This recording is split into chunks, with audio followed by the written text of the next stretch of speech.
इससे पहले के वीडियो में हम लोग नंबर सिस्टम के बारे में जानकारी लिए थे, जिसमें संख्या कई प्रकार का होता है। अब जो है उसी पर आधारित प्रश्न एनसीईआरटी 10th क्लास का मैथ एनसीईआरटी का हम क्वेश्चन देखेंगे, अध्याय 1.1 का। इसमें सबसे पहले आता है यूक्लिड।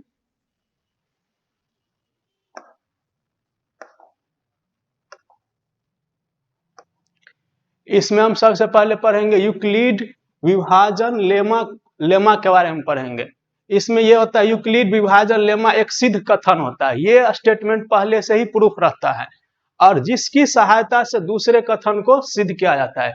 यूक्लिड विभाजन लेमा जो है ये एक सिद्ध कथन होता है। इसकी सहायता से हम दूसरे स्टेटमेंट को क्या करते हैं, प्रूफ करते हैं। अब ये इसमें यह स्टेटमेंट होता क्या है, इसके बारे में कहा गया है कि किन्हीं दो धनात्मक पूर्णांक a और b, लेकिन कैसा, धनात्मक पूर्णांक लेंगे और a से अद्वितीय पूर्णांक q और r प्राप्त हो कि जहां a बराबर बी क्यू प्लस r। इसके बारे में हम लोग बहुत पहले से जानते हैं, लेकिन इसका नाम हम लोग इसका जो है यूज बहुत पहले से करते हैं, लेकिन इसके बारे में नाम नहीं पता रहता है। कैसे, तो सबसे पहले हम लोग देखेंगे, जैसे कि ले लेते हैं हम 3 ले लेते हैं और 3 से भाग दे देते हैं। हम लोग मान लेते हैं 17 में भाग देते हैं, तो इस कितना बार में लगेगा, तो 5 बार में लगेगा। 3 5 ये हो गया 15। इसको माइनस करेंगे तो ये आ जाएगा 2। तो इसको हम लोग पहले से पता है हम लोगों को, इसको क्या कहते हैं, शेषफल। शेषफल। इसके बाद इसको कहता है भागफल। भागफल। और इसको कहते हैं भाजक। इसको कहते हैं भाज्य।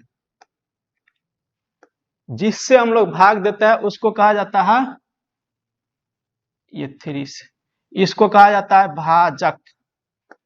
जिसमें भाग देते हैं उसको कहा जाता है भाज्य।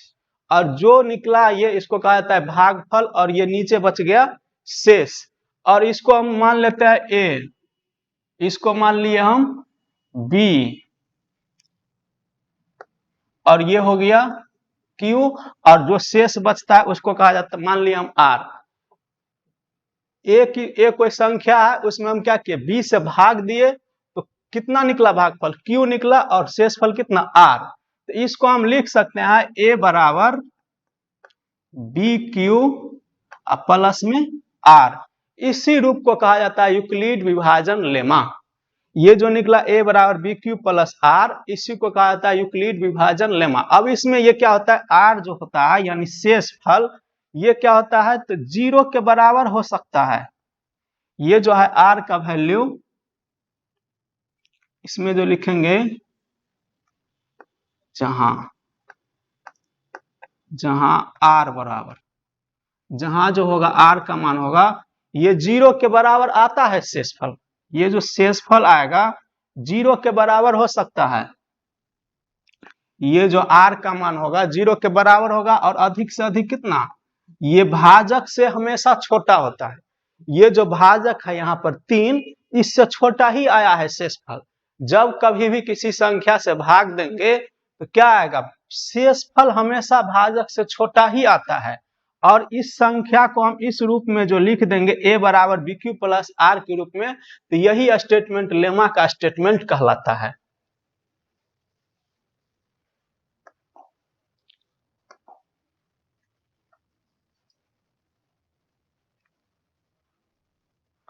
अब हम लोग पढ़ेंगे इसमें जो है यूक्लिड विभाजन एल्गोरिथम। इस एल्गोरिथम में हम यूक्लिड के भाग लेमा का बार बार प्रयोग करते हैं, इसीलिए इसको कहा गया है यूक्लिड विभाजन एल्गोरिथम। इस लेमा का स्टेटमेंट वही होता है,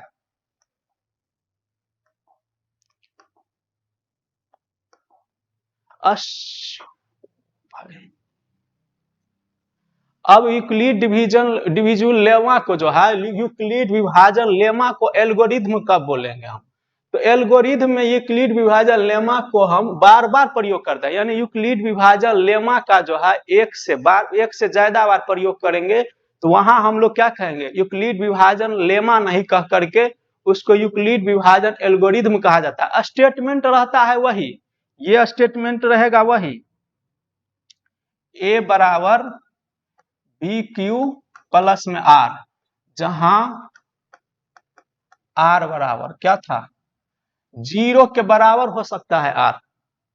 आर का जो मान है ये 0 के बराबर हो सकता है, और बी के मान से हमेशा भाजक से आर का मान क्या होता है, छोटा ही होता है। इसी को हम यदि बार बार प्रयोग करेंगे तो वहां पर यूक्लिड विभाजन लेमा नहीं कह करके क्या कहेंगे, हम एल्गोरिदम कहेंगे। तो यही दोनों फर्क है, स्टेटमेंट है वही, लेकिन इसी लेमा का जो है बार बार प्रयोग करेंगे तो उसको हम क्या कहेंगे, यूक्लिड विभाजन एल्गोरिदम। यही स्टेटमेंट लिखा हुआ है। अब इस पर आगे हम लोग बात करते हैं। क्वेश्चन आता है कि यूक्लिड एल्गोरिदम के प्रयोग से एचसीएफ निकालने के लिए कहता है, यूक्लिड विभाजन एल्गोरिदम से कहता है एचसीएफ निकाले। तो आगे क्वेश्चन हम देखते हैं।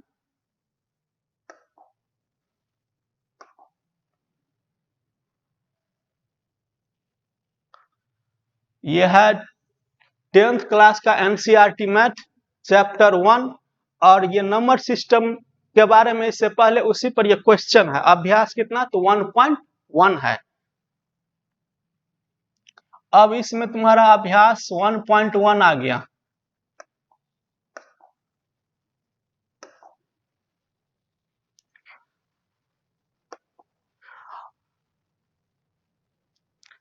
लिखा हुआ यूक्लिड विभाजन एल्गोरिदम के प्रयोग से एचसीएफ निकालें। तो इसमें है क्या, तो ये दो संख्या है, इस दोनों में एक है 135 और दूसरा है 225। इस दोनों में क्या होगा, तो ए हम उसी संख्या को लेंगे जो बड़ा होगा। तो बड़ा दोनों में कौन सा है, 135 या 125। तो हम लोग जानते हैं इसमें से बड़ा कौन सा है, ये 225 है। तो इसमें हम लेंगे ए, किसको मान लेंगे हम, ए बराबर मानेंगे, ए बराबर 225 और बी बराबर हो गया 135। इस दोनों में जो बड़ा होगा उसको हम ए मानेंगे और छोटा होगा उसको मान लेंगे हम बी। अब किसी भी संख्या को हम किस रूप में लिखते हैं, ए बराबर बी क्यू प्लस में आर, इस रूप में हम लिखते हैं अकॉर्डिंग टू किसके अनुसार, तो यूक्लिड विभाजन लेमा के अनुसार इस रूप में हम लिखते हैं। तो ए का वैल्यू कितना हो गया, ये 225 बराबर में बी का मान तो कितना 135। अब ये क्यू का मान कितना लेंगे, तो 2 बार में लगाएंगे तो ये कितना हो जाएगा, 135 गुना हो जाएगा 270, जो कि ज्यादा हो जाएगा 225 से। तो कितना बार में लगाएंगे, एक बार में ही लगाएंगे हम, एक बार में लगाए तो एक बार में लगाने से ये कितना आ गया 135। कितना अब इसमें ऐड करेंगे तो इसके बराबर हो जाएगा। तो यहां पर हम लोग माइनस कर लेंगे, 225 माइनस में होगा 135, 135 ये हो गया 0, 12 में से 3 गया 9 और ये कट गया। तो ये इसमें कितना 90 जोड़ेंगे तो इसके बराबर हो गया, यानी ये शेष का काम करेगा। अब इसी संख्या को बार बार ये तब तक करेंगे हम, एचसीएफ निकालने के लिए ये काम तब तक करेंगे जब तक ये आर का मान 0 नहीं हो जाए। तो फिर ये जो ए का बी का मान लिए थे, नेक्स्ट टाइम वो क्या हो जाएगा, ए का मान हो जाएगा। ये जो है तुम्हारा 135 आ गया। अब बराबर जो हमारा आर का मान था वही अब बी का मान आएगा। तो ये 90 गुणने में कितना, यदि हम इसको 2 बार में लगाएंगे तो 90 दुना हो जाएगा 180। तो ये कितना बार में लगाएंगे, एक बार में ही लगाएंगे प्लस। अब इसमें हम कितना ऐड करेंगे, तो ये ऐड करेंगे हम इसमें 45। ठीक, अब ये क्या हो जाएगा, तो फिर इसी को ये जो बी का मान लिए हम वही फिर आ जाएगा नेक्स्ट टाइम ए का मान। तो ये कितना हो जाएगा 90 बराबर में ये फिर आर का मान है वही आ जाता है बी का मान। तो ये कितना होगा 45 गुना में ये 2 प्लस में कितना ये 0, ये आर का मान आ गया 0। तो ये जो फर्स्ट नंबर होगा वह क्या कहलाएगा, दोनों संख्या का एचसीएफ हो जाता है। यानी मौसा कितना हो जाएगा, मौसा हो जाएगा किस किस संख्या का, तो ये आ जाएगा 135, 135 और 225 का जो मौसा आ गया। तो देखते हैं शेषफल आ गया 0। तो इसका मतलब ये जो आ जाएगा मेरा 45 क्या आ जाएगा, मौसा आ जाएगा। ऐसा ये इसलिए होता है कि एक साइड में हम काम करते हैं। हाँ, ये पहले ही भाग वाला ही है, लेकिन इसको लिखने का जो है तरीका हम अलग कर दिए। अब जैसे जैसे हम लोग पढ़ते थे भाग विधि से, कैसे, तो ये लेते थे 135 को हम लोग HCF निकालते थे पहले 135, और ये होता है ये 225। कई बार में लगाते थे पहले जो हम लोग पढ़े हुए हैं, तो ये एक बार में लगाते थे 135, ये घटा करके आ जाता है 90। इसी से ना हम लोग भाग देते थे। ये जो 135 है, फिर इसको लगाएंगे एक बार में, तो ये आ जाएगा 90, फिर ये आ गया 45, फिर ये आ जाएगा 90, 45 तो ना 90, तो ये मेरा HCF आ जाता था 45। है वही तरीका, लेकिन इसको लिखने का जो है तरीका हम थोड़ा सा चेंज कर दिए। तो इसी विधि को क्या कहा जाता है, यूक्लिड विभाजन एल्गोरिथम कहा जाता है। जैसे इसमें 135 से हम दिए, तो इसमें भी 135 से लगाए, फिर ये 90 से, तो देखते हैं ये तुम्हारा किस में, 135 में, तो ये आ गया 135, और ये तो ये आ गया 135, फिर किससे भाग देते हैं 135 में, 90 से, तो इसमें भी हम 90 से दिए हैं। फिर 90 को किससे भाग दिया है, 45 से, तो इसमें भी हम 45 से दिया है 90 में। है वही, लेकिन लिखने का तरीका थोड़ा सा अलग है।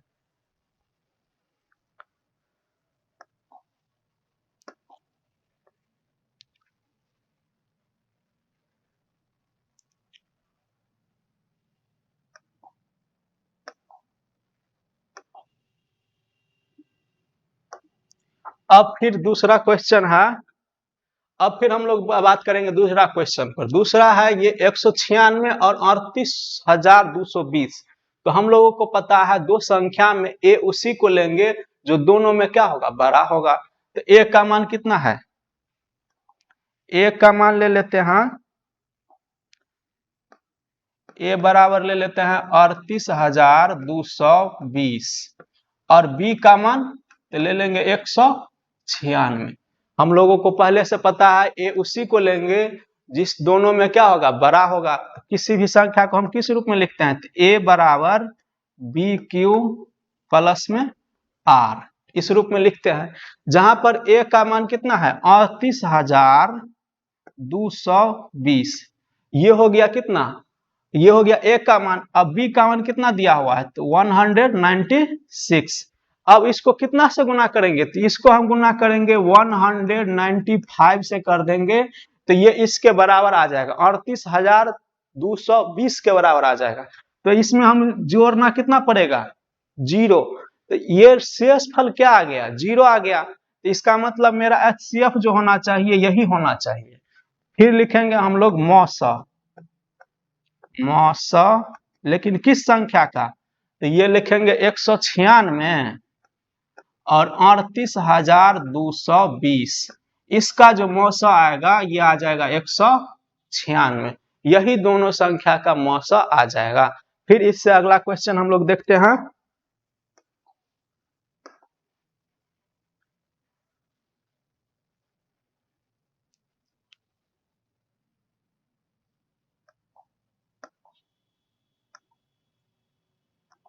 तीसरा क्वेश्चन है, फिर तीसरा क्वेश्चन फिर हम देखते हैं क्या है संख्या, तो 867 और दूसरा है 255। तो हम लोगों को पहले से पता है ए उसी को मानेंगे जो दोनों में क्या होगा, बड़ा होगा। तो बड़ा कौन सा है, बड़ा है इस दोनों में, ए का मान कितना 867 और बी का मान 255। अब किसी भी संख्या को हम किस रूप में लिखेंगे, तो ए बराबर बी क्यू प्लस में आर, ये है संख्या। अब ए का मान कितना, तो 867 बराबर में बी का मान कितना 255। इसको हम कितना बार में गुना करेंगे, तो साइड में हम थोड़ा रफ कर लेते हैं, 3 बार में गुना करके हम देखते हैं, 255 गुना में ये 3। तो इसको हम इससे गुना करके देख लेते हैं, 5 तिया 15 तो 5 हासिल 1, 5 तिया 15 1 16, 3 गुना 6 1 7, यह आ गया 865 और ये कितना है 867। यदि हम 4 बार में करेंगे तो इससे ज्यादा हो जाएगा।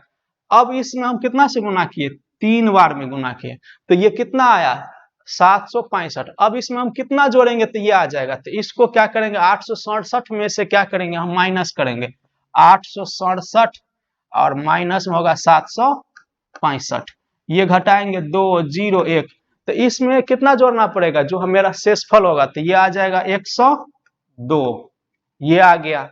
अब फिर हम लोगों को पता है ये मान जो होता है फिर नेक्स्ट टाइम क्या हो जाता है एक का मान हो जाता है, तो ये हो जाएगा 255, सॉरी 255, फिर बराबर ये जो r का मान होता है हम लोग देखे थे वही r से ही भाग दिया जाता है, ये नहीं, ये कितना होगा 102, कितना बार में लगाएंगे इसको हम लोगों को पता है कि ये 255 है, ये कितना 102 है, यदि हम 3 बार में लगा दिए तो यही 100 हो गया कितना 300, 2 को छोड़ करके भी ये 3 बार में ज्यादा हो जाता है, तो कै बार में लगाएंगे 2 बार में लगाएंगे, 2 बार में लगाने से कितना होगा ये 102 गुना में हो गया 2, गुना करेंगे 2 से तो ये हो गया 204, कितना जोड़ेंगे तो सिर्फ हम लोग 51 ही जोड़ देंगे तो ये इसके बराबर हो जाएगा।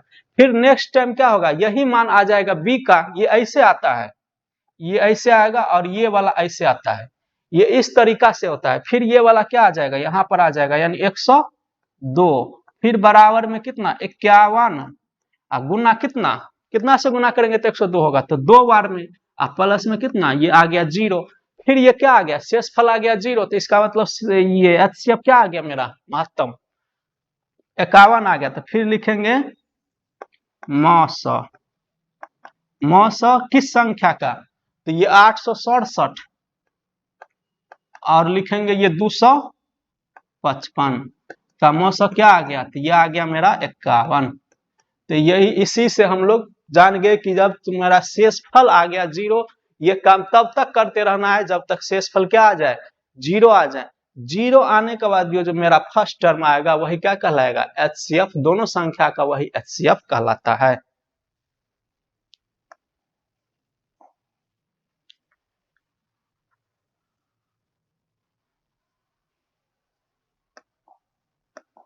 अरे हाँ, फिर इसके बाद हम लोग पढ़ेंगे दूसरा नंबर क्वेश्चन, पहला नंबर में 3 ठो क्वेश्चन था जो कि हम लोग देख लिए, अब दूसरा क्वेश्चन है इसमें, दूसरा क्वेश्चन क्या है तो ये लिखा गया है कि दर्शाए कि कोई भी धनात्मक विषम पूर्णांक जो होगा किस रूप में होगा 6q+1 या तो 6q+3 या तो 6q+5 के रूप में ही होगा।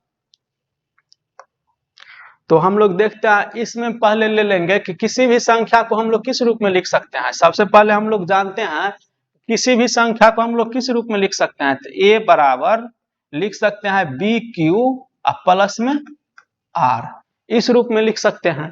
अब हमको b का मान जो है क्वेश्चन के अनुसार ही लेना है, लेने के लिए हम कुछ भी ले सकते हैं तो थोड़ा परेशानी होगा, क्वेश्चन के अनुसार लेना, यहाँ ये 6 के रूप में है तो हम लोग b का मान 6 से ले लेंगे, क्योंकि यहाँ पर 6 के रूप में देखते हो b का मान दे दिया है 6, तो यही लेंगे, यहाँ इसमें भी है 6 के रूप में, इसमें भी है 6 के रूप में, तो हम b का मान क्या लेंगे 6 ही लेंगे, तो यहाँ पर रखेंगे b का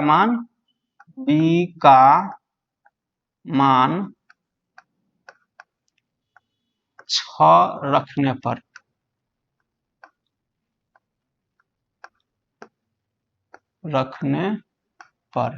b का मान क्या रखे हम लोग 6 रखे, तो ये क्या हो जाएगा a बराबर हो जाएगा 6q प्लस में r, ये b का मान हम लोग ये रख दिए।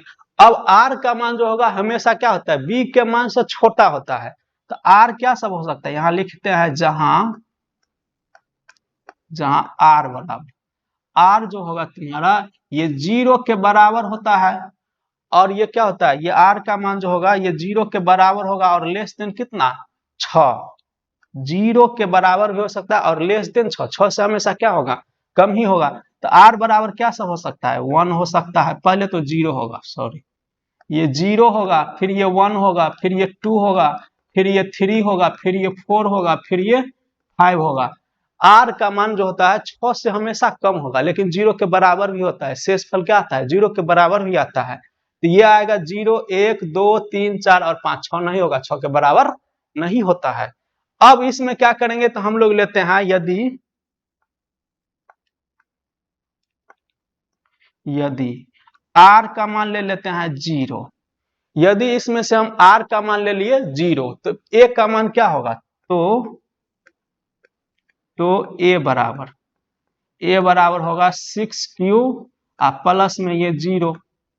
इसको 0 किसी भी संख्या में हम ऐड करेंगे, 0 हम किसी भी संख्या में ऐड करेंगे तो उतना ही होगा, तो ये कितना होगा 6q होगा। और ये तुम्हारा होगा ये 6q। हम लोग जो स्टेटमेंट देखे थे तो उसमें क्या था, a और b वही संख्या लेना था जहां पर क्या था, धन पूर्णांक था, यानी पॉजिटिव संख्या का ही बात करेंगे। ये q क्या है, कोई ना कोई संख्या है लेकिन फ्रैक्शन वाला नहीं है, बट्टा वाला नहीं है, पूर्णांक है। पूर्णांक करने का मतलब बट्टा वाला मान नहीं होगा, इसमें न दशमलव वाला मान होगा, ना ही बट्टा वाला होगा।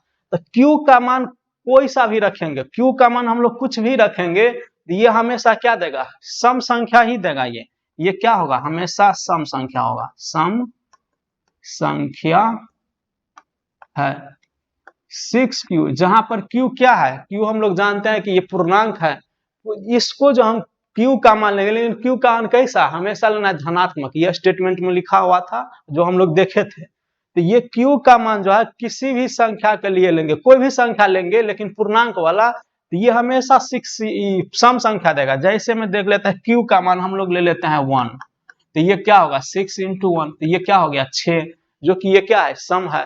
फिर ले लेते हैं हम लोग ले लेते हैं 3, तो ये क्या होगा 18, ये क्या है हमेशा ये सम संख्या, ये जो होगा हमेशा किस रूप में होगा, सम संख्या के रूप में ही होगा। अब लेते हैं हम लोग r का मान, यदि r बराबर लेते हैं 0, r का मान ले लिए 0, तो क्या होगा ये, तो a बराबर 6q प्लस में ये 1,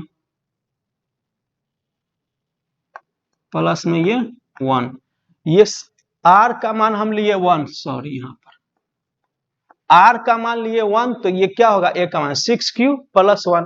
तो ये हम लोगों को पहले से पता है क्या है, ये सम संख्या है। सम संख्या में यदि हम एक जोड़ देंगे तो ये क्या हो जाएगा, विषम हो जाएगा। जैसे 2 एक सम संख्या है, उसमें हम एक जोड़ दिए तो क्या हो गया 3 हो गया, जो कि विषम संख्या हो गया। 10 एक सम संख्या है, उसमें हम यदि एक जोड़ देंगे तो क्या हो जाएगा, विषम संख्या होगा। कोई भी सम संख्या में हम एक जोड़ देंगे तो वह क्या हो जाएगा, विषम संख्या। तो ये हम लोगों को पता है क्योंकि ये सम संख्या है, यहाँ हम बतेबो किए थे कि ये सम संख्या है, और उसमें यदि हम एक जोड़ देंगे तो ये क्या हो जाएगा, विषम संख्या हो जाएगा। तो इसको हम लोग लिख सकते हैं क्या, विषम संख्या, विषम संख्या, विषम संख्या है। अब इसके बाद हम लोग लेंगे r का मान 2। अब लेते हैं r का मान 2। यदि हम लोग लेते हैं, यदि r बराबर ले लेते हैं 2, तो a बराबर होगा, a बराबर सॉरी ये हो जाएगा 6q प्लस में ये 2। तो हम लोग फिर जानते हैं ये जो है मेरा, जैसे हम लोग पहले देखे थे ये क्या है, सम संख्या है। 6q क्या है, सम संख्या है। और ये अब हम लोग जानते ये क्या है, सम संख्या है। सम संख्या में यदि हम 2 जोड़ेंगे तो ये हमेशा सम संख्या होगा। जैसे एग्जांपल में बात करते हैं 6 एक सम संख्या है, उसमें हम 2 ऐड कर दिए तो क्या हो गया 8 हो गया। तो किसी भी सम संख्या में 2 जोड़ेंगे तो ये क्या होगा, सम संख्या हो जाएगा। तो ये भी क्या है, ये तो हम लोगों को पता है, यहाँ से हम लोगों को पता है ये क्या है, सम संख्या है। तो सम संख्या में हम लोग कितना जोड़ेंगे, 2 जोड़ेंगे, तो ये क्या होगा, हमेशा सम संख्या ही होगा। ये क्या हो जाएगा, सम संख्या, ये हो जाएगा सम संख्या। हम लोगों को अब फिर जो है r का मान 1 ले लिए, 0 ले लिए, यहाँ पर 1 ले लिए, 2 ले लिए। अब हम लोगों को कितना लेना है, 3 लेना है। अब 3 लेते हैं, यदि r बराबर 3, तो a बराबर ये होगा 6q प्लस में ये 3। तो हम लोगों को पता है ये क्या है, सम संख्या है। ये जो है हमेशा सम होगा। यदि सम में हम 3 ऐड करेंगे, किसी भी सम में क्या करेंगे हम 3 ऐड करेंगे, तो ये क्या होगा, हमेशा विषम होगा। जैसे में लेते हैं एक एग्जांपल लेते हैं, 2 है सम संख्या, ये क्या है, दो सम संख्या। इसमें हम यदि 3 ऐड कर दिए, ये 3 ऐड कर दिए, इसका मतलब ये क्या हो गया, ये 5 हो गया, जो कि क्या है, ये विषम संख्या है। तो कोई भी सम संख्या में यदि हम 3 ऐड करेंगे तो वह क्या कहलाएगा, विषम संख्या आता है। तो ये भी क्या आएगा, हमेशा ये क्या आएगा, विषम संख्या आएगा, विषम संख्या। ये क्या आ जाएगा, विषम संख्या। अब हम लोग देखते हैं आर का मान हम लोग फिर क्या लेंगे, तो आर का मान लेंगे, 0 ले लिए थे, 1 ले लिए, 2 ले लिए, 3 ले लिए, अब क्या लेंगे हम, 4 लेंगे। अब आर का मान हम लोग लेते हैं 4, यदि आर बराबर लेते हैं 4 तो क्या होगा, तो ए बराबर, तो ये हो जाएगा 6 प्लस में 4, फिर ये देगा सम संख्या का मान देगा, क्यों, ये एक सम संख्या है, सम संख्या में हम 4 जोड़ दिए, कोई भी सम संख्या, जैसे लेते हैं 12 एक सम संख्या है, उसमें हम 4 जोड़ दिए तो क्या हो गया 16, जो कि क्या है, ये सम संख्या है। तो ये क्या देगा हमेशा, सम संख्या, सम संख्या, सम संख्या हो गया। फिर हम लोग लेते हैं आर का मान 5, यदि आर बराबर लेते हैं 5 तो क्या होगा, यदि आर बराबर ले लिए 5 तो एक का मान कितना होगा, ये हो जाएगा 6 प्लस में ये 5। ये तो हम लोगों को पता है क्या है, ये सम संख्या है। सम संख्या में यदि 5 जोड़ दिए तो ये क्या कहलाएगा, हमेशा विषम संख्या होगा, कोई सा विषम संख्या लेते हैं, जैसे लिए 20, 20 में 5 जोड़ देंगे तो क्या हो जाएगा 25, जो कि क्या है, विषम संख्या है। तो ये क्या होगा, हमेशा विषम संख्या है, विषम संख्या। अब हम लोगों का क्वेश्चन क्या था, तो कहता था दर्शाए कि कोई भी धनात्मक विषम पूर्णांक जो होगा ये इस रूप में होगा, 6q + 1, 6q + 3 और 6q + 5। तो इसमें से जो भी संख्या आया होगा, लेकिन कैसा, विषम संख्या जो आया होगा, या तो हो सकता है 6q + 1 के रूप में होगा, या 6q + 3 के रूप में होगा, या तो 6q + 5 के रूप में होगा। तो देखते हैं हम लोग ये लिए, तो ये तो सम संख्या आ गया, तो ये इस रूप में है, नहीं है। विषम संख्या लेते हैं, ये है विषम संख्या, तो किस रूप में है, ये इसी रूप में है। जो भी विषम संख्या होगा, या तो ये 6q + 1 के रूप में होगा, या नहीं तो 6q + 3 के रूप में होगा, या नहीं तो 6q + 5 के रूप में होगा। तो एक लिए ये है विषम संख्या, तो किस रूप में है, ये इस रूप में हो गया।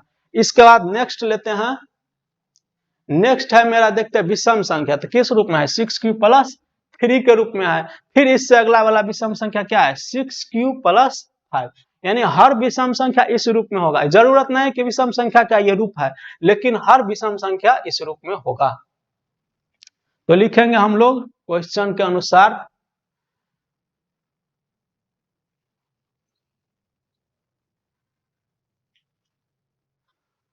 लिखेंगे को अतः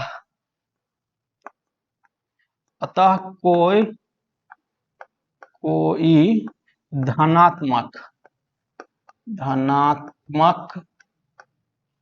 धनात्मक विषम पूर्णांक जो होगा,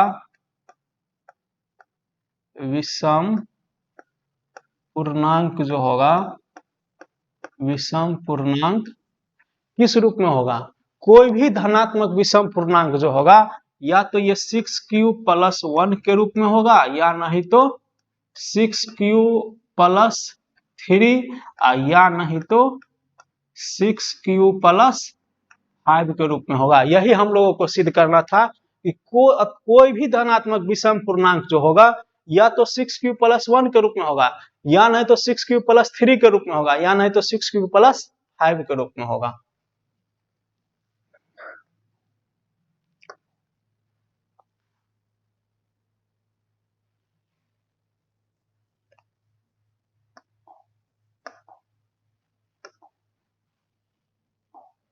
अब क्वेश्चन देखेंगे हम लोग, तीसरा नंबर क्वेश्चन। तीसरा नंबर क्वेश्चन क्या है, तो इसको थोड़ा पढ़ लेते हैं। कहता है कि किसी परेड में 616 सदस्य है, सदस्यों वाली एक सेना है, जिसको कहता है आर्मी के टुकड़ों को 32 सदस्यों वाले टुकड़ों में सदस्यों वाले एक आर्मी बैंड के पीछे मार्च करना है। तो कहता है दोनों समूह के समान संख्या वाले स्तंभ, दोनों में जो दो समूह जो बनेगा, तो दोनों में क्या कहता है, दोनों समूह को समान संख्या वाले स्तंभों में मर्ज करना है। कहता है उन स्तंभों की अधिकतम संख्या क्या है जिसमें वो मर्ज किया जा सकता है। तो जब ये अधिकतम संख्या का बात आएगा तो उस कंडीशन में हम लोग मौसा निकालेंगे, और जब ये कम से कम का बात आएगा तो उसमें क्या निकालेंगे, लौसा निकालेंगे।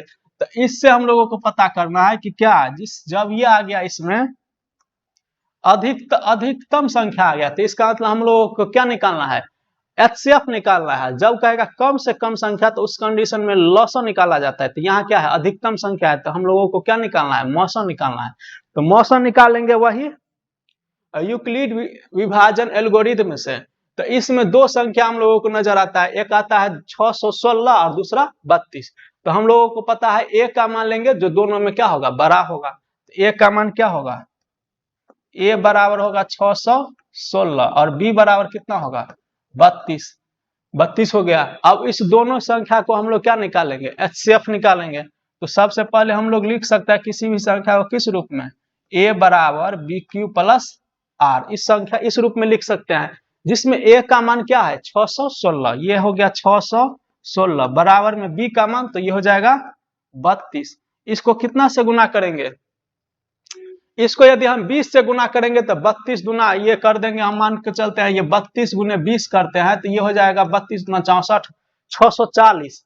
तो ये ज्यादा हो जाएगा, तो हम लोगों को कितना करना होगा, 19 बार में करना होगा। तो 19 बार में कितना होगा, ये 19 गुना 38, ये हो गया 19 57 और 3 60 608।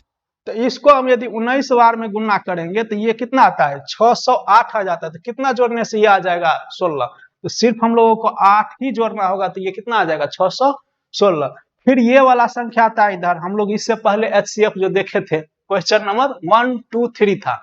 अब ये तुम्हारा 32 को कितना से यही आता है, फिर यहाँ पर तो ये कितना आ जाएगा 8 का टाइम कितना बार में लगेगा, तो 4 बार में लगेगा। तो 8 चौके हो गया 32, तो शेषफल कितना आ गया 0। और जब ये शेषफल आ गया 0 तो हम लोगों को पता होता है कि ये जो संख्या होता है क्या कहलाता है, वह एचसीएफ कहलाता है। तो ये मौसा होगा, मौसा किस संख्या का, इस दोनों संख्या का 616 और 32 का जो मौसा होगा कितना होगा 8। तो लिखना है अतः स्तंभों की अधिकतम संख्या, स्तंभों का अधिकतम संख्या कितना होगा 8 होगा। तो लिखेंगे अतः स्तंभों की स्तंभों की अधिकतम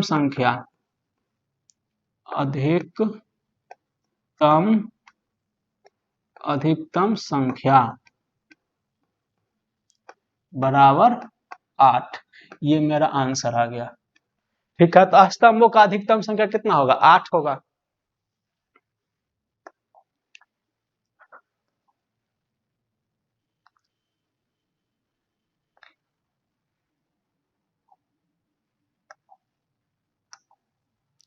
अब चौथा नंबर क्वेश्चन देखेंगे। चौथा नंबर क्वेश्चन क्या है, चौथा नंबर क्वेश्चन पहले पढ़ लेते हैं क्या है।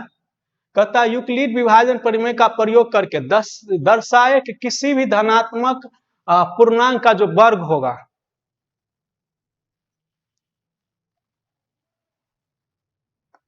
किसी भी धनात्मक पूर्णांक का जो वर्ग होगा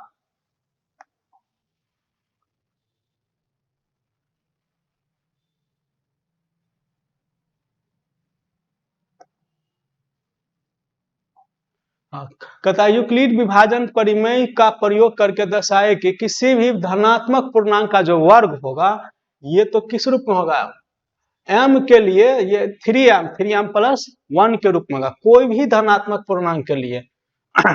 तो मान लेते हैं यहां पर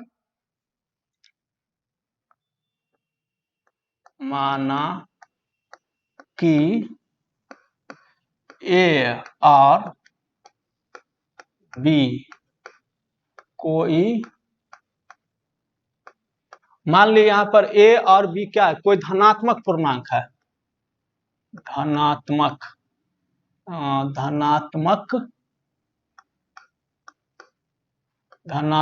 पूर्णांक है, ये मान लिए यहाँ पर a और b क्या है, कोई धनात्मक पूर्णांक है।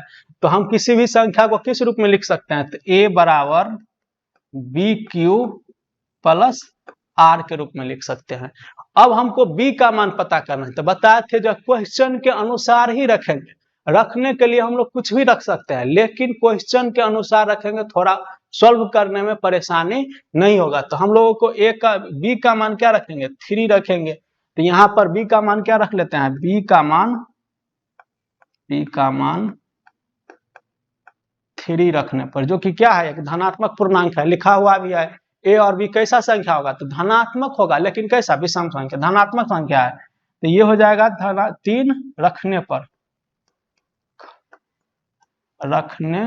पर तो 3 रख लिए। तो अब इसमें रखेंगे a बराबर 3q प्लस में r, ये हो गया। अब हम लोगों को पता है कि r का मान जो होगा ये b से क्या होता है, हमेशा छोटा होता है। r का मान ये जो होगा 0 के बराबर भी हो सकता है, r का मान जो है 0 के बराबर भी हो सकता है, और अधिक से अधिक कितना होगा, 3 के बराबर नहीं, 3 से ये क्या है, लेस देन 3 है। मतलब r का मान जो है लेस देन 3 कहने का मतलब 3 के बराबर ये नहीं होगा, 3 से छोटा ही होगा। तो क्या सब होगा r का मान होगा 0, 1 और 2, ये सब होगा r का मान। अब लेते हैं यदि a का मान, यदि r बराबर लेते हैं 0, यदि इसमें से r का मान लिया 0 तो क्या होगा, तो a बराबर होगा 3q प्लस में r का मान, तो r का मान कितना, ये 0, तो ये कितना होगा, किसी भी संख्या में यदि हम 0 ऐड करेंगे तो ये कितना होगा, 3q होगा। तो a का मान कितना निकल गया, 3q निकल गया। a का मान जो निकल गया मेरा,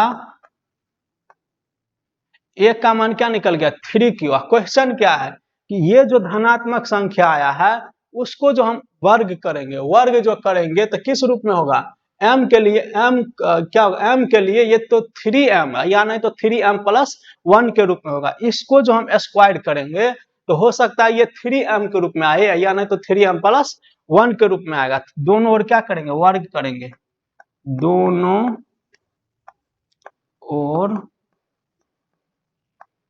वर्ग करने पर, दोनों ओर वर्ग करेंगे तो a का मान कितना था, a बराबर था 3q,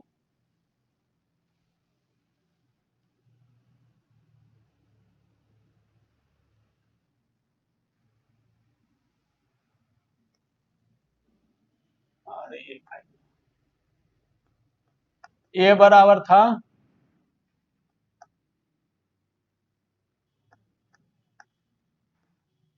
3q, और दोनों ओर वर्ग करेंगे तो इसका क्या हो जाएगा, इस साइड भी स्क्वायर और इसका दोनों का स्क्वायर होगा।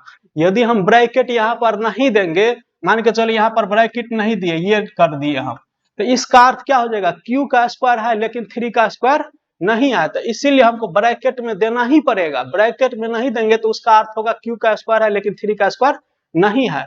तो अब ये क्या हो जाएगा, ये हो जाएगा 9 और ये हो जाएगा q स्क्वायर, 3 का स्क्वायर हो गया 9 और q का स्क्वायर हो गया। अब इसको क्या करेंगे, तो ये ले लेंगे 3 इंटू 3 q स्क्वायर। अब हम लोगों को पता है q क्या है, कोई धनात्मक पूर्णांक है। यदि इसको सॉल्व करेंगे तो कोई ना कोई क्या आएगा, पूर्णांक ही आएगा। तो इसको हम मान लेते हैं कितना, m, तो ये कितना होगा 3m, जहां पर इसको मान लेते हैं, जहां 3q स्क्वायर बराबर m ले लेते हैं। ये क्या है, कोई पूर्णांक है, ये भी क्या आ जाएगा, कोई पूर्णांक आ जाएगा, जो कि क्या है, एक जो कि कोई पूर्णांक है, कोई पूर्णांक है, ये भी पूर्णांक होगा और ये भी पूर्णांक है। तो इस संख्या को जो वर्ग किए तो 3m के रूप में आ गया। अब यदि हम लेते हैं, यदि r बराबर लेते हैं 1, यदि r का मान ले लिए 1 तो क्या होगा, तो a बराबर होगा 3q प्लस में 1, ये आ गया a का मान।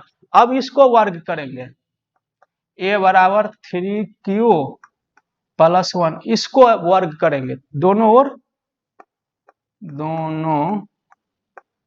ओर वर्ग करने पर, वर्ग करने पर दोनों और वर्ग करेंगे तो क्या हो जाएगा, ए का स्क्वायर ये हो जाएगा ए स्क्वायर बराबर 3q प्लस में 1, इसका स्क्वायर करेंगे तो ये क्या होगा, ए प्लस बी का होल स्क्वायर, तो ये क्या हो जाएगा ए स्क्वायर प्लस 2ab, 2a का मान तो 3q और b का मान तो ये हो गया 1 प्लस में b स्क्वायर, प्लस होगा ये b स्क्वायर, तो ये कितना होगा 9q का स्क्वायर प्लस में ये हो जाएगा 6q, 6q प्लस में ये 1, इतना आ गया, ये आ गया 9q square plus 6q plus 1, ये आ गया था संख्या जो आया था, ये आया था 9q स्क्वायर प्लस 6q और प्लस में ये 1, इस रूप में आया था। अब इसमें क्या करेंगे तो 3 कॉमन लेंगे हम, तो ये हो जाएगा 3q स्क्वायर प्लस 2q और ये हो जाएगा 1, तो ये भी क्या आएगा, कोई ना कोई पूर्णांक संख्या ही आएगा, तो इसको मान लेंगे m, तो ये आ जाएगा 3m प्लस में ये 1, तो यहां लिख लेंगे जहां 3q स्क्वायर प्लस 2q बराबर में m, ये भी कोई पूर्णांक आएगा, m भी होगा कोई पूर्णांक, यहां लिख लेते हैं m जो कि कोई पूर्णांक है, क्वेश्चन क्या था कि किसी यूक्लिड विभाजन प्रयोग से दर्शाए किसी भी धनात्मक पूर्णांक का जो वर्ग होगा या तो 3m या तो 3m प्लस 1 के रूप में होगा, तो ये आ गया था मेरा 3m के रूप में, यदि इस r का मान 1 लिए तो संख्या ये हुआ, इसको जो वर्ग किए तो किस रूप में आया, इसको भी वर्ग किए तो ये आ गया 3m प्लस 1 के रूप में आ गया, तो लिखेंगे हम लोग क्वेश्चन में था कोई भी विषम पूर्णांक किसी भी धनात्मक पूर्णांक का जो वर्ग होगा, लिखेंगे अतः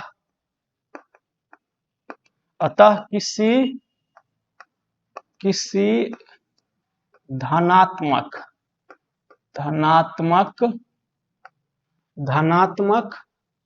विषम पूर्णांक था, धनात्मक पूर्णांक का वर्ग, धनात्मक पूर्णांक का जो वर्ग होगा, पूर्णांक का वर्ग जो होगा या तो ये होगा 3m या तो 3m प्लस 1 के रूप में होगा,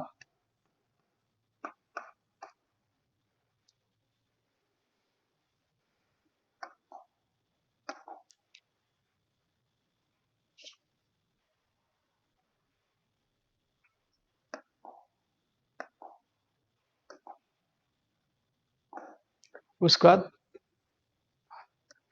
बाद 5वां नंबर क्वेश्चन है, कहता है यूक्लिड विभाजन परिमेय का प्रयोग करके दर्शाए कि किसी भी धनात्मक पूर्णांक का जो घन होगा या तो 9m या तो 9m प्लस 1 या तो 9m प्लस 8 के रूप में होगा, तो सबसे पहले उसमें था धनात्मक पूर्णांक का वर्ग जो था क्या 3m या तो 3m प्लस 1 के रूप में होगा, यहाँ क्या है तो धनात्मक पूर्णांक का जो घन होगा क्यूब होगा या तो 9m या तो 9m प्लस 1 या तो 9m प्लस 8 के रूप में होगा, तो सबसे पहले इसमें लेंगे, मान लेते हैं माना कि ए और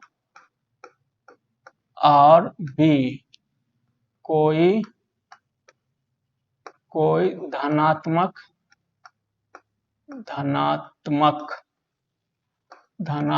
पूर्णांक है, धनात्मक पूर्णांक है, ये मान लिए, तो किसी भी संख्या को हम किस रूप में लिख सकते हैं, चूंकि a बराबर bq प्लस r इस रूप में लिख सकते हैं किसी भी संख्या को। अब b का मान जो है हमको क्वेश्चन के अनुसार लेना है, तो इसमें 9 के रूप में दिखाता है, लेकिन जो है हम 3 भी लेंगे यहाँ पर तो काम चल जाएगा। क्यों? तो ये जो है 3 का जो क्यूब करेंगे तो ये आ जाएगा 27, इसमें 9 कॉमन आ जाएगा तो ये थोड़ा आसान होगा। 9 लेंगे तो पर भी बनेगा, लेकिन यहाँ पर हम 3 लेंगे तो थोड़ा सा आसान होगा। क्यों? क्योंकि 3 का क्यूब करेंगे तो ये 27 आ जाता है, जिसमें से कॉमन 9 निकल सकता है, इसीलिए। तो ये इसमें b का मान क्या रखेंगे? b का मान b का मान जो है रखेंगे कितना? 3 रखने पर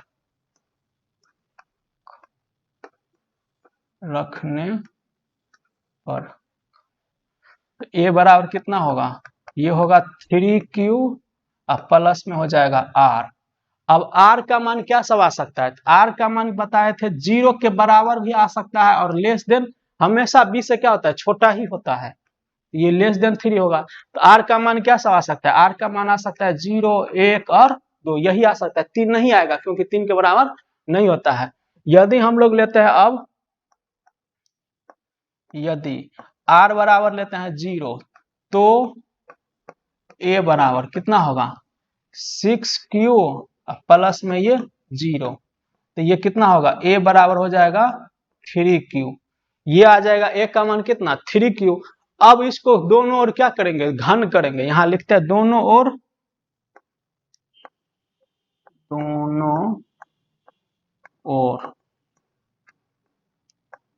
घन करने पर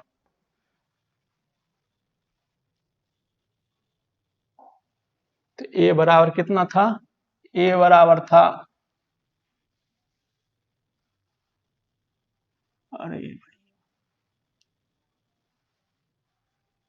a बराबर था 3 और q। अब इसका क्यूब करेंगे तो ये क्या होगा? इस साइड भी क्यूब करेंगे, फिर यहाँ पर ब्रैकेट डालना ही पड़ेगा। ब्रैकेट नहीं देंगे तो फिर ये हो जाएगा क्यूब का पावर 3। अब ये कितना आ जाएगा? तो ये आ जाएगा 3 का पावर हो जाएगा 3, तो कितना? 27, और ये आ जाएगा क्यू का पावर 3। इसमें से 9 कॉमन लेंगे तो ये कितना होगा? 3q का पावर 3। तो ये कितना होगा? 9, और इसको मान लेंगे हम, ये भी कोई ना कोई पूर्णांक संख्या होगा, तो इसको हम लोग मान लेते हैं m, और यहाँ लिख देंगे जहां 3q का पावर 3। 3q का पावर 3 को क्या मान लिए हम? m, जो कि क्या है? जो कि कोई पूर्णांक है। ये आएगा पूर्णांक। m को भी लिख दिए कि m भी कोई क्या है? जो कि एक पूर्णांक है, तो इसीलिए इसका मान हम क्या रख दिए? 9m रख दिए। अब फिर लेंगे,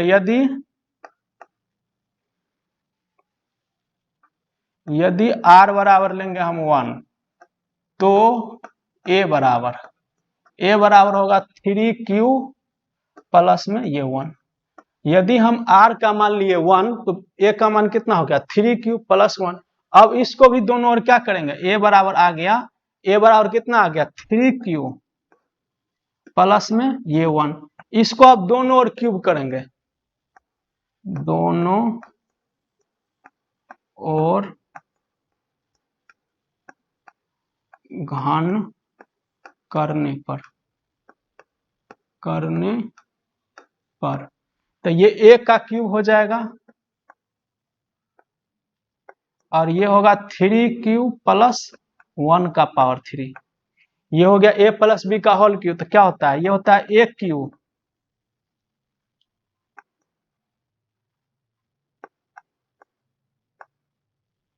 ये होगा a क्यूब प्लस, अरे भाई, ये हो गया a क्यूब प्लस 3, और फिर होगा a स्क्वायर। तो a का मान कितना आया? 3q। तो ये हो जाएगा 3q का, यहां भी ब्रैकेट देना होगा क्योंकि डबल संख्या आ गया तो ब्रैकेट देना ही पड़ेगा। और b का मान तो 1 प्लस में 3a और होगा b स्क्वायर प्लस में ये होता है b क्यूब। ये आ जाएगा। अब इसको सॉल्व करते हैं तो ये कितना आ जाएगा? ये आ जाएगा 27q का पावर 3। ये आ गया 27q का पावर 3। ये कितना आएगा?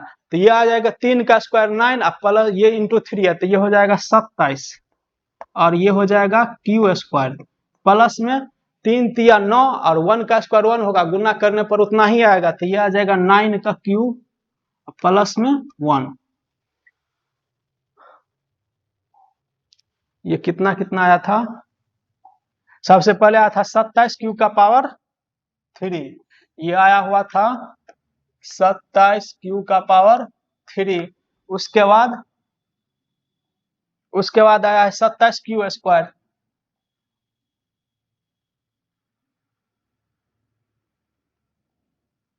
पहले आया था 27 क्यू का पावर 3, ये आया था 27 क्यू का पावर 3 प्लस में 27 क्यू स्क्वायर और प्लस में आया था 9 क्यू, ये जो आया था 27 क्यू का power 3 plus 27 Q square plus में 9 क्यू और प्लस में ये था 1, ये आया था। अब इसमें क्या होगा, तो यहां से लेकर के और यहां तक में कितना है 9 कॉमन है, तो ये 9 कॉमन लेंगे तो कितना होगा, ये 3 क्यू का पावर 3 प्लस में 3 Q square, 3 Q square plus में क्यू और ये प्लस का ये 1 आ गया, ये आ गया। ये भी क्या आएगा, कोई ना कोई पूर्णांक आएगा, ये भी इसको भी सॉल्व करने पर कोई ना कोई पूर्णांक आएगा, तो इसको मान लेंगे हम लोग 9 और इसको मान लेंगे m प्लस में ये 1, यहाँ लिख लेंगे जहां ये लिख लेंगे हम लोग m बराबर 3 क्यू का power 3 plus 3 Q square plus में ये 1, यहाँ पर m बराबर ये मान लिए, ये भी कोई पूर्णांक है और ये भी क्या आएगा, पूर्णांक आएगा। अब फिर लेते हैं यदि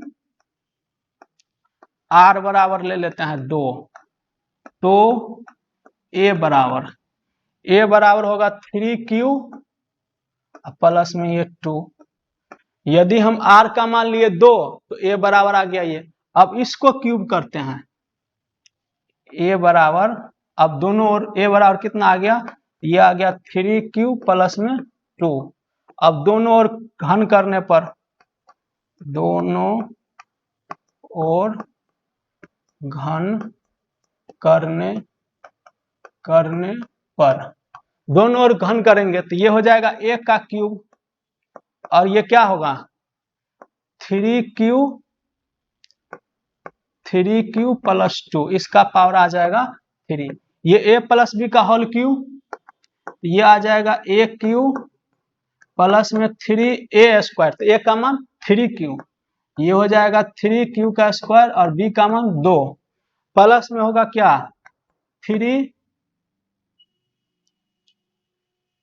प्लस में 3a b स्क्वायर, 3a का मान हो गया 3q और प्लस इंटू b स्क्वायर और प्लस में कितना bq, ये होगा।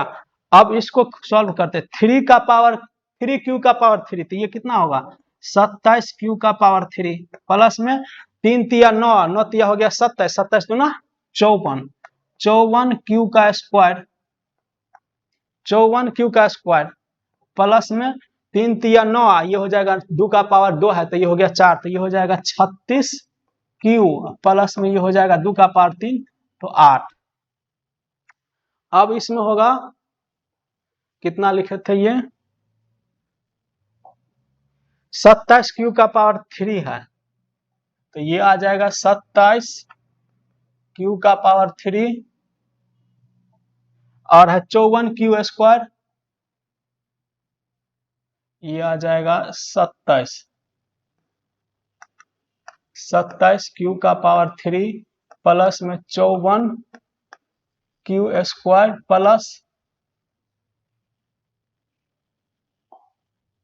प्लस में है 36, प्लस में होगा 36q प्लस 8, एक बार मिला लेते हैं, ये क्या है 27q का पावर 3, तो 27q का पावर 3, उसके बाद है 54, उसके बाद 54q स्क्वायर, तो देख लेते हैं 54q स्क्वायर है 54q स्क्वायर, उसके बाद 36q प्लस 8, तो यहाँ पर भी है 36q प्लस 8। अब फिर यहां से लेकर के यहां तक में है 9 कॉमन, तो 9 कॉमन लेंगे, 9 हो गया। ये हो जाएगा 3q का पावर 3 प्लस में होगा 6q स्क्वायर प्लस में ये होगा 4q और इसको लिख लेंगे हम 8। ये भी इसको भी सॉल्व करेंगे तो कोई ना कोई क्या आएगा, पूर्णांक आएगा, तो इसको लिख लेंगे हम लोग 9 और ये हो जाएगा m प्लस में ये 8, जहां पर क्या होगा 3q का पावर 3 प्लस में 6q स्क्वायर प्लस में 4q बराबर क्या हो जाएगा m, जो कि क्या है एक, जो कि कोई धन पूर्णांक है, पूर्णांक है। तो अब हम लोग क्वेश्चन पर आते हैं। क्या कहता था क्वेश्चन था कि यूक्लिड विभाजन पर दर्शाए कि किसी भी धनात्मक पूर्णांक का जो घन होगा, धनात्मक पूर्णांक का जो घन होगा लिखेंगे अतः कोई धनात्मक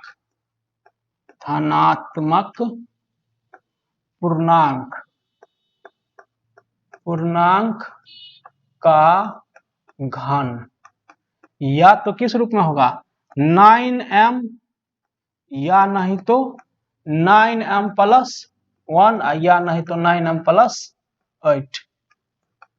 क्या है, कहता है अतः कोई भी धनात्मक पूर्णांक का जो घन होगा या तो 9m है या तो 9m प्लस 1 है या तो 9m प्लस 8 के रूप में होगा, के रूप में होगा।